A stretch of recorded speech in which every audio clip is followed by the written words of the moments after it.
Besides, spring split doesn't matter anyway, right guys? Summer split's all that matters. XD. Yeah, spring split doesn't matter. The break between spring and summer will be too short. When it comes to international tournaments, the mid-season invitational is widely considered to be one of the least important. The consequences for Worlds are very small, and the prize pool is almost non-existent. Worst of all, each region is not necessarily represented properly at this tournament. But this year's MSI is completely different. An absolutely historical moment. 18-0.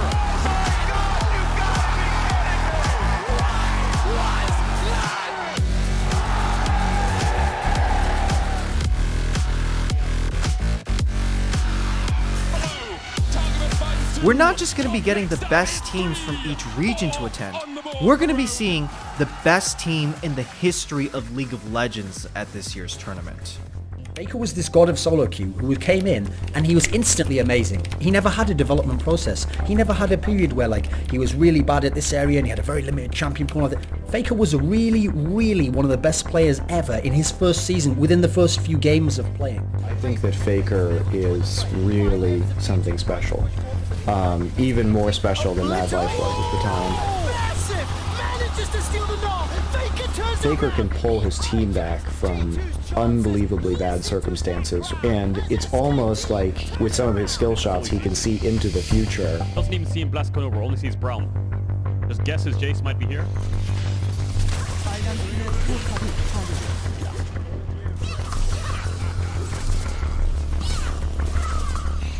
I would be willing to bet that 9 out of 10 Koreans, if you ask them if they know Faker, or if you say his actual name, Lee Sang-hyuk, I would be willing to bet that they would actually know him. Faker is the most decorated mid laner, and there's no doubt about that. But over these last few years, we've had other gods such as Showmaker and Chovy be able to match or sometimes even exceed Faker's mechanical prowess. The real reason that T1 has become so dominant in these last few years is because they have the best bot lane in the world. 0-2. Carrier, he's not done yet. He picks up the hook after the flash. Lockdown though on Guoba. Flash away, and Hoyt is gonna go down. Just looking for the revenge. He will be able to. No! The knock away with the pull, and Guoba will survive! When I watch players like Guoba, I just think, dude, I don't know if I can beat this guy. When he was like a young challengers player on our academy roster, he would come and tell us that he was better than Teddy and that he should be starting. And he was like on the second team. And wow. Like, the whole reason he stuck around, like, cause he had offers to leave and we had, like, everyone wanted Guoba. He's like, no, I'm going to stay here because I want to prove to you that you've made a mistake by not starting me 2 years ago. I mean, Guoba is just so good. I don't know what to say. And they have the best bot lane in the world. Having Guoba in your team is just not fair, man.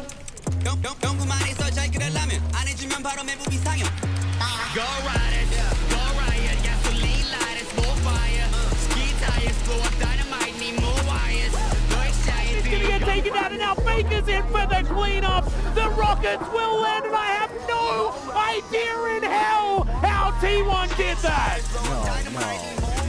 Oh no! Dude, they can't keep getting away with this, man! They did it. They broke the fucking record, man. 18-0 for the first time in the LCK. Dude, we were all here. We're all here for the 18-0. This is not just the best team in Korea. It's not just the best team with Faker on it. This is the best team in the history of League of Legends. So who's gonna even be able to compete with a team like this? When Faker first came onto the scene, he was considered a god among gods. If you can make God bleed, people will cease to believe in him. If you could kill a god, you could claim some of their powers. Or in this case, if you killed a god, you would claim some of his fame. That's how this next young man got his first claim to fame.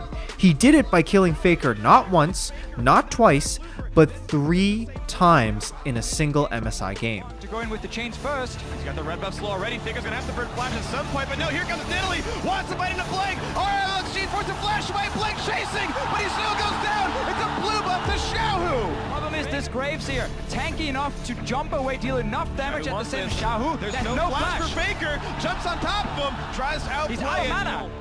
He's going to get him. Faker's running an automated flash. Shane's gonna land. There's the Q. There's the kill. XiaoHu takes down one more time. This is Faker getting solo in the middle. He's pushing up. Wow, Shane. He flashes. So nice. Nice tweak of Woodart. They see each other. They both know what's going on. It's like no harm, no foul. They walk right back out of this one. The flash forward. He's going for the big play. One more attack. XiaoHu heals. One more hit. First blood of the mid lane. And it's an execute because there is no damn. XiaoHu has proven over and over again that if he is ever paired up with the best in the world, he can go toe-to-toe with him any day of the week. But when XiaoHu was on RNG, he was always forced to play supportive mid laners like Malzahar or Karma in order to be able to enable their superstar hypercarry Uzi. The gold funneling strat into the mid lane entirely for the ADC, but I'm curious of why Xayah, especially when they had the opportunity to pick what I feel would be a much stronger hypercarry. Hey, speaking of which, we actually get to see how much gold Uzi is sitting on. He just spent some gold going back to base, and he's currently on 10,000 for himself. 2,000 more gold than the next closest person in the game. RNG and T1 have played a total of 9 series together. Of those series, T1 has won 12 of those games, and 7 of those 9 series, while RNG has only won a total of 5 games. If XiaoHu cannot beat T1 with all the advantages he has going into this year, then he will be forever in the shadow of Faker. After Uzi's retirement from RNG, XiaoHu had to become the leader of this team. This was his chance not only to prove that he was better than Uzi, but to be able to do something that Uzi could not, which was to finally beat T1 and take the crown for himself. In 2021, RNG had one of their worst performances ever. Many fans told RNG to simply drop XiaoHu and tell him to just retire. XiaoHu did leave the mid lane, but instead of retiring, he became one of the best top laners in the world. We will play Humble Life Esports if they make... Wait, who's the RNG top laner? 100% we will play Humble Life Esports. XiaoHu, because every other team has... Is he good? I respect XiaoHu a lot. It's kind of crazy. He rolls up and wins LPL. LPL probably has the best top laners. Powerful. Pabu waiting in the darkness. Here comes Braden. He wants to turn. Pabu, he just doesn't do enough damage over, but they pull the Nocturne back into the tower. Brian's still living though. RNG just 2. Look at XiaoHu ahead. XiaoHu gonna finish the job, and that's gotta be it. No, Wink's not showing yet here. He now comes out right into the Viego. Wow!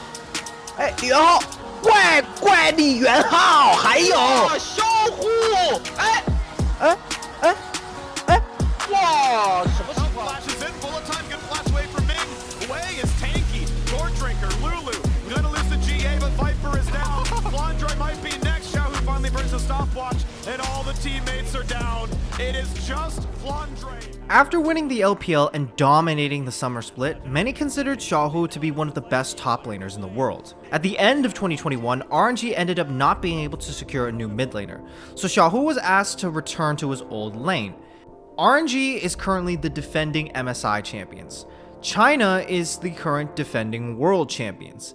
And though RNG is the most popular team in China, they often underperform in the summer split.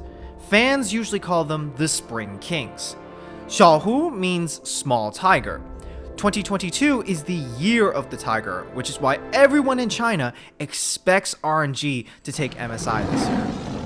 And despite not having played mid professionally for over a year, and being one of the most washed up mid laners in his last year of play, XiaoHu came back stronger than ever, as if he was ready to beat Faker. Thanks vision from XiaoHu here. Another chunk comes through. Been in Mega now right now. 位置被顶住了，还把 Viper 害掉了，再挂大，还能再挂过去 Q 恐惧，Puts him against the wall, but XiaoHu is doing his own little spell casting. Flash again. Mark responds with his own. Tien slowed down, but XiaoHu with the chilling spite, the hammer shot down. XiaoHu still grabbing him there. Jackie Love dies. Xiao freaking who?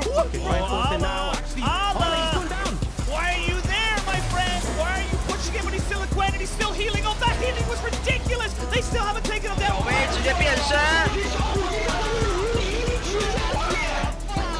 我的发完美之团战，小虎中。 It's so well eyed. Way to go down though. He burns on the interim, but anyone's on never reset. XiaoHu. XiaoHu. Vex. XiaoHu. Say his name. Say the champion. I really like that XiaoHu got ahead and he sacrificed at that point, he sacrificed his turret's HP and he sacrificed 2 waves to get his mid and bot lane really ahead. Like, I like that he was able to play a selfish champion like Lucian and get selfishly ahead, but his snowball ended up getting his teammates ahead. Like, that is like the sign of a really smart team and a really smart player. You get ahead and you use your advantage to help your teammates get more ahead. Like, that is the game. T1 has 2 MSI titles. RNG has 2 MSI titles. They are literally tied for first place. This year's tournament will cement who the real super region is once and for all. 真的 RNG 春季赛的 RNG 真的猛，怪不得我们去年也是被 RNG 干了。真的不是我们菜，是 RNG 猛。春季赛的 RNG 就是神，不是我们菜啊！我跟你们说了多少遍，春季赛的 RNG 妈呀！去年我春季赛输给 RNG 说，哎呦你们好菜呀，怎么打不过什么 RNG 猛啊！有了，真的 MSI 冠军有了 RNG 这个状态，我说的，今天4月23号我说的，下个月这个时候我们再恭喜。 RNG. With the super regions being as powerful as they are this year, how will the West even be able to compete? How do you beat the 2 best mid laners in the world? Simple. You get the worst mid laner in the world. What tilts me the most? That's an easy one. I know that one. Easiest question of the day.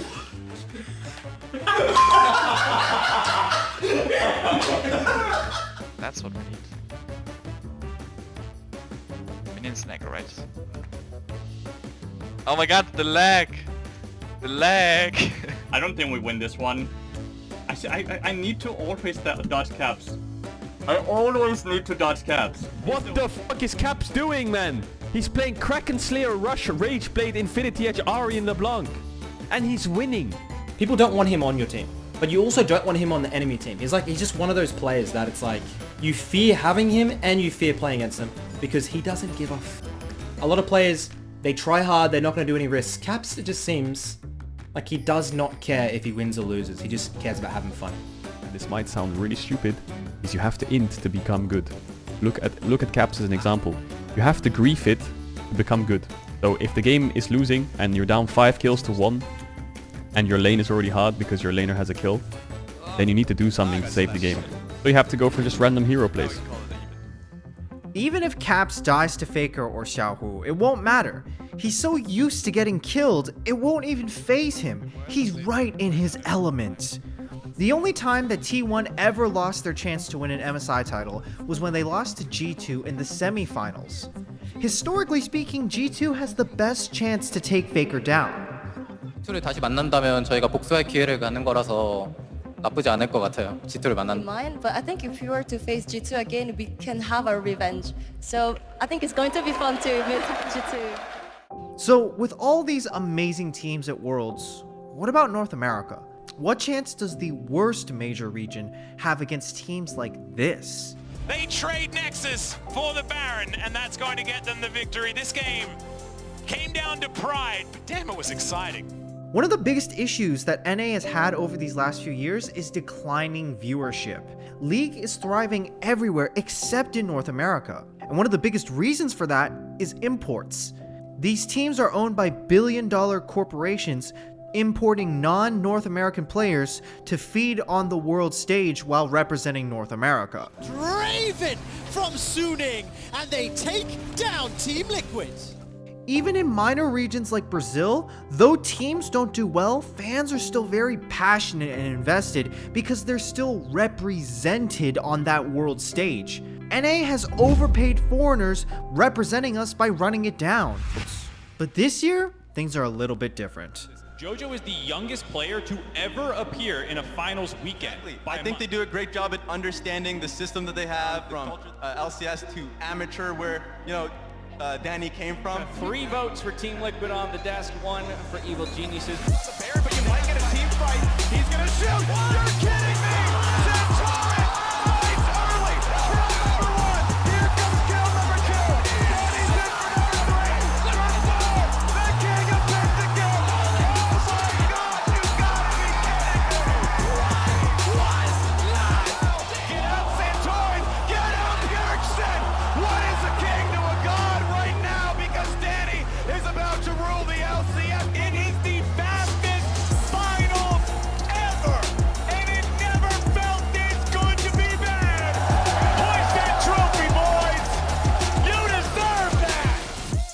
even if NA doesn't beat any of the super teams that are going to MSI this year, and no one will blame them if they don't, this is going to be the first time in a long time that we're going to be seeing rookies who smashed veterans on a world stage. This is going to be their first major international tournament.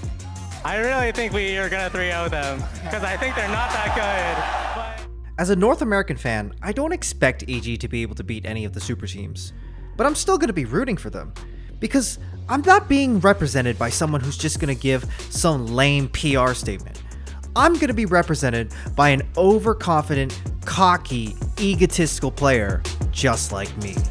I mean, I saw that MSI bracket, we're against EU, so I think we're going to shit on EU, but we'll have to see. Even though there have been some severe ping and logistical issues at this event, the fact remains that this is going to be one of the most stacked MSIs in the entire history of League. We're still seeing amazing plays coming out of these players despite the handicaps that they're going up against. Regardless of the conditions and whatever these players are facing, the fact remains that there are some of the best teams in the history of League of Legends at this year's MSI.